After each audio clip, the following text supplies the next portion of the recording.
আসসালামু আলাইকুম প্রিয় দর্শক। এখন যে নিউজটি নিয়ে আপনাদের সামনে এসেছি তা হচ্ছে যে শেখ হাসিনা আসলে কোথায় আছেন, কিভাবে আছেন? একটি ব্রিটিশ সংবাদ মাধ্যম ফিন্যান্সিয়াল টাইমসে একটি গত বুধবার ১৮ সেপ্টেম্বর একটি প্রতিবেদন হাজির করা হয়েছে এবং সেই প্রতিবেদনে বলা হয়েছে শেখ হাসিনা তার মেয়ের সাথে আছেন এবং ভালোই আছেন এমনটাই প্রকাশ করা হয়েছে। আমরা যদি পুরো নিউজটির দিকে তাকিয়ে দেখি, তাহলে সেখানে বলা হচ্ছে যে উম আ জনতার ছাত্র জনতার বিক্ষোভের মুখে গত মাসে দেশ ছেড়ে ভারতে আশ্রয় নেন শেখ হাসিনা। সেখানে তিনি ঠিক কোথায় থাকছেন আ তা নিয়ে বাংলাদেশে যেমন আলোচনা আছে ঠিক তেমনি আ সব জায়গায় তেমনি ভারতেও অনেক কৌতূহল আছে যে শেখ হাসিনা আসলে কোথায় আছেন, কিভাবে আছেন।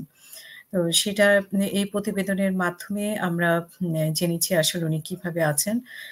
সেখানে বলা হচ্ছে যে মেয়ের সাথে উনি খাওয়া-দাওয়া করছেন এবং খুব ভালো আছেন। সেরকম এই দৃশ্য একটি দেখিয়েছেন এবং আমরা যদি আরেকটু প্রতিবেদনের দিকে আরেকটু তাকাই যে গত আগস্টে ৫ ই আগস্ট যখন বিক্ষোভকারীরা শেখ হাসিনার বাসভবন দিকে মিছিল নিয়ে যাচ্ছিল, তার মাধ্যমে তিনি পদত্যাগ করেন এবং সামরিক বিমানে করে ভারতের গাজিয়াবাদের কাছে ভারতীয় বিমান বাহিনীর একটি ঘাঁটিতে তিনি যান। এবং সেখানে যাওয়ার পরে নরেন্দ্র মোদী সরকার পরে নিশ্চিত করে যে তিনি আ আ ভারতেই আছেন এবং এই বিষয়ে তারা বিস্তারিত কোনো তথ্য না দেওয়া হলেও থেমে থাকেননি আলোচনা। এবং সেই আলোচনার সূত্রপাতেই দি ফিন্যান্সিয়াল টাইমস প্রতিবেদনে বলা হয়, বিভিন্ন মাত্রায় বিশ্বাসযোগ্যতার সঙ্গে ভারতের আলোচক শ্রেণীর অনেক সদস্য ব্যক্তিগতভাবে দাবি করেছেন যে ক্ষমতাচ্যুত শেখ হাসিনা ভারত সরকারের একটি সেফ হাউসে রয়েছে। থাকছেন মেয়ে সায়মা ওয়াজেদের সঙ্গে, যিনি গেল ফেব্রুয়ারিতে বিশ্ব স্বাস্থ্য সংস্থা দিল্লি-ভিত্তিক আঞ্চলিক পদে চাকরি নিয়েছেন। এমনকি শেখ হাসিনা তার দলবলের সঙ্গে দিল্লিতে বিভিন্ন পার্কে, বিশেষ করে অভিজাত একটি পার্কের নাম উল্লেখ করা হচ্ছে, লোদি গার্ডেনে ঘুরে বেড়ান এমনটাও বলা হয়েছে, দাবি করা হয়েছে।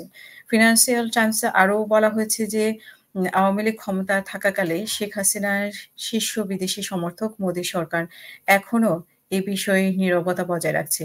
দিল্লির দেশি-বিদেশি সংবাদ মাধ্যমগুলো বেশিরভাগই এমন দাবি করা বন্ধ করে দিয়েছে যে ক্ষমতাচ্যুত হওয়ার পর তারা শেখ হাসিনার ১ম সাক্ষাৎকার পাবেন। আমরা যদি আরেকটু দেখি যেখানে আরেকটু বলা হয়েছে যে শেখ হাসিনা আ শেখ হাসিনাকে ভারত থেকে দেশে ফিরিয়ে আনার ব্যাপারে দেশে ফিরিয়ে এনে বিচারের মুখোমুখি করা হবে। এমন দাবি করা হলেও আসলে যখন বাংলাদেশ সরকার তার কাছে চাইবে শেখ হাসিনাকে চাইবে তখন ভারত খুব একটা স্বইচ্ছায় এটা সাড়া দেবে না বলেও বিভিন্ন বিশেষজ্ঞরা দেশে বিদেশে বিভিন্ন বিশেষজ্ঞরা মনে করছেন। সো আসলে শেখ হাসিনা কোথায় আছে, কিভাবে আছে? এটা নিয়ে অনেক গুঞ্জন ছিল। কেউ বলেছে যে তাকে নজরবন্দি করে রাখা হয়েছে। কাউকে বলা হয়েছে যে গৃহবন্দী করে রাখা হয়েছে।